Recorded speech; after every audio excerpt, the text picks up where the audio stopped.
Good morning and welcome back to Dr. Logic awkwardly does logic in her office.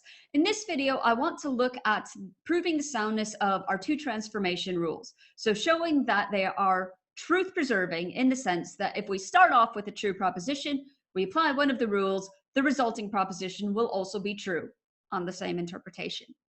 So you remember we have two types of transformation rules, simple conversion and accidental conversion. And each of these two transformation rules comes in two flavors. So simple conversion can be applied to I claims or to E claims, and accidental conversion can be applied to A claims or to E claims. So I'm not going to prove all four of these, their soundness. I'm just going to do one flavor from each one and then leave the other as an exercise for the viewer. This way you can make sure that you understand what it is that I'm doing, how it is that this sort of proof works, and give it a go yourself. So let's look at simple conversion. Simple conversion says if you have an E claim or an I claim, you can take the two terms and you can swap their order. So if we have something of the form term 1, E, term 2, or to abbreviate it, T1, E, T2, then you can apply simple conversion and get T2, E, T1. What we want to show is that any interpretation that makes the first one true will also make the second one true. So there's a couple of different kind of ways that we can go about doing this. First of all, any type of proof that we give is going to involve recourse to the definition of truth, because that's what we're saying, something about truth. So we need to show that when we say any interpretation that makes the first one true, well, what does that mean? We go back to our definition of truth to see what that means. We can either kind of prove it directly, say, pick an interpretation, check that it makes the first one true, show that it makes the second one true. But we could also do it in the in kind of the roundabout method that we saw in proving the validity of the axioms Barbara and Dari. What we did there is we said, well, suppose the premises are true, and then suppose that the conclusion is false, and show that this isn't possible. So we can do that same sort of technique here, hearkening back to the reductio ad absurdum method. I told you that it was going to come up again and again. So we could say that, well, suppose that we have an interpretation that makes the first one true, but also makes the second one false, and then show that this isn't possible. Another way that we could do it is we could show that any interpretation that makes the target proposition false makes the initial proposition false as well. All of these are just kind of not even notational variants, they're just conceptual variants on each other. They're all proving exactly the same thing in slightly different routes to get there. Anyway, let me bring up my whiteboard so that we've got some bits that we can look at. So we are doing the soundness of simple conversion, and I'm going to do the E-claim version. So what we are trying to show is that any interpretation I that makes some proposition T1, E, T2 true also makes some proposition T2, E, T1 true. So suppose that I is in fact an interpretation that makes T1, E, T2 true. So suppose that I is such that on this interpretation, T1, E, T2 is true, but that it turns out that T2, E, T1 is not true on this interpretation.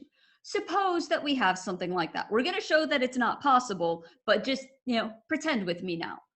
Be like Alice, pretend impossible things. So if it is not true that T2, E, T1 on this interpretation, that means that its contradictory has to be true.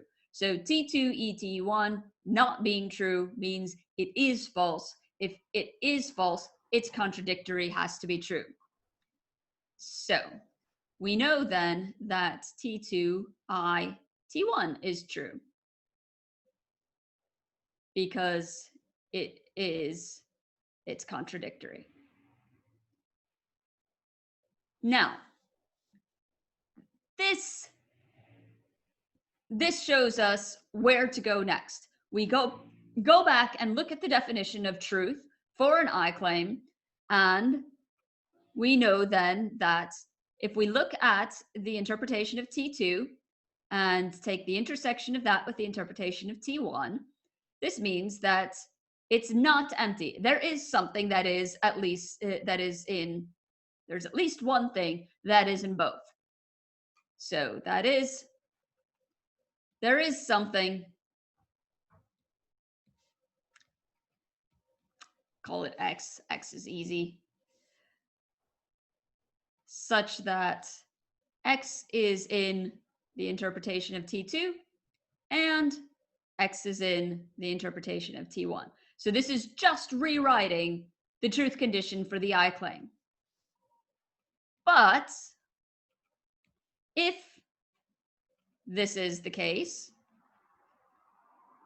then it also follows that if you take the interpretation of T1 and intersect it with the interpretation of T2, you also have something that doesn't equal the empty set, because you have that same object that is in both of them. X is in both interpretations. So whether we look at the interpretation of T2 first and the interpretation of T1 next, or we look at T1 first and then T2, it doesn't make a difference. So intersection is a symmetric operation. The order of the sets that you look at doesn't make a difference. So I'll just add a note here. So intersection is a symmetric operation, which just means that T1 intersect T2 is exactly the same set as T2 intersect T1. So whether we are trying to show that these sets are disjoint or that they are not disjoint doesn't matter. So if T1 intersect T2 is empty, then T2 intersect T1 also has to be empty. Other way around, if T2 intersect T1 has an object in it, then so does T1 intersect T2.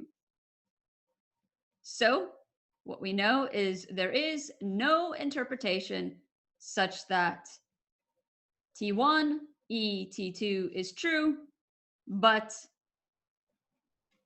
T2 e T1 is false. That's what we needed to show. Every interpretation that makes the first proposition true will make the second proposition true. Now, given that I've got that you've got this, try to prove the soundness of simple conversion for I claims yourself. I bet you will find that you can almost do it by copying what I have down, just changing some E's for I's, changing some identities for non-identities. Give it a go. I bet you'll see quite quickly how this one works. I'm, in the meantime, going to clear this. And now let's look at the second one. So for accidental conversion, I want to look at the A case. And I'll leave the E case as an exercise for you guys. So again, we want to show that any interpretation that makes, so here, I'll just write this out. So we need to show, there's another lovely acronym, NTS, need to show, that any interpretation such that T1 a T2 is true on that interpretation is also such that T2 I T1 is true on that interpretation. So remember, accidental conversion swaps the order of the terms and changes from the universal copula to the corresponding partial one. So let's I be an interpretation that makes the universal claim too. So such that I makes T1 a T2 true. There's a couple things that we know from this just looking at the definition of truth. We know that the interpretation of T2 isn't empty. This is just because of how we defined interpretations. There is always something in an interpretation. So we know that there is something in the interpretation of T2. Let's just call it X. We also know, so that's the first thing we know just from the definition of what an interpretation is. We also know, and this follows from the definition of truth, that the interpretation of T2 is a subset of the interpretation of T1, which another way to say this is that everything in the interpretation of T2 is also in the interpretation of T1. For instance, X itself. So we know that because X is in the interpretation of T2 and everything that's in T2 is also in T1, we know that X has to be in the interpretation of T1. Brilliant, because this means that if I take the intersection of T1 and the intersection of T2, or if I take the intersection of T1 and T2, sorry, this is not going to be empty because X is something that is in the intersection of the two interpretations. But then, by the definition of truth, I will make T2I T1 true. And it makes it true for the same reason that we showed for the case of simple conversion of E-claims. This intersection relation is symmetric. So X is both in the intersection of T1 and T2, and it's in the intersection of T2 and T1. So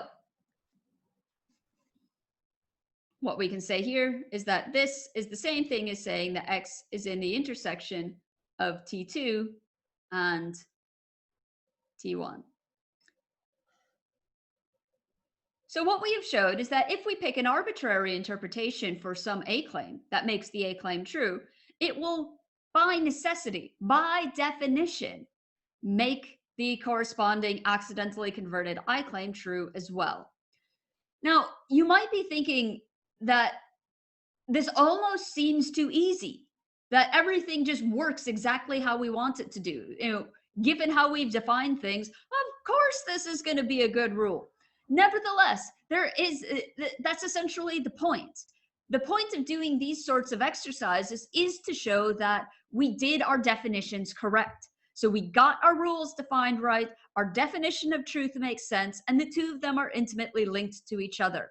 So even though everything that we are doing is just appealing to definition, so there isn't really anything kind of magical or deep or weird going on here, and sometimes it might even seem like what we are doing is just true by definition, it still matters that we are able to do this, because if we hadn't made our definitions right, we wouldn't have this nice mismatch. This nice match. We would have a mismatch. So even though this might seem kind of trivial to show, it's actually crucially important to show that we've done everything the right way. Now, if I had picked a different rule, suppose I had picked a rule that says, if you have a proposition with an A claim, you can change it to a proposition with an E claim. I will call this Dr. Logic's transformation. It's a terrible rule because you would not be able to prove this sort of result for it. You would not be able to prove that every interpretation that makes some A claim true makes the corresponding E claim true. I could find you loads of counterexamples. But that's just to emphasize that, we have picked good rules, and we can show that we've picked good rules in a way that if we had picked bad rules, we would be able to show that those rules are bad as well. So I hope that you have a sense of what it is that we're doing here. I will leave the accidental conversion of the E claims as an exercise for you. Go ahead and put some answers in the comments if you want. I'll happily take a look at them. Next video, we will look at doing the truth preserving or the soundness of the reductio ad absurdum rule. So I look forward to seeing you then in a bit. Cheers.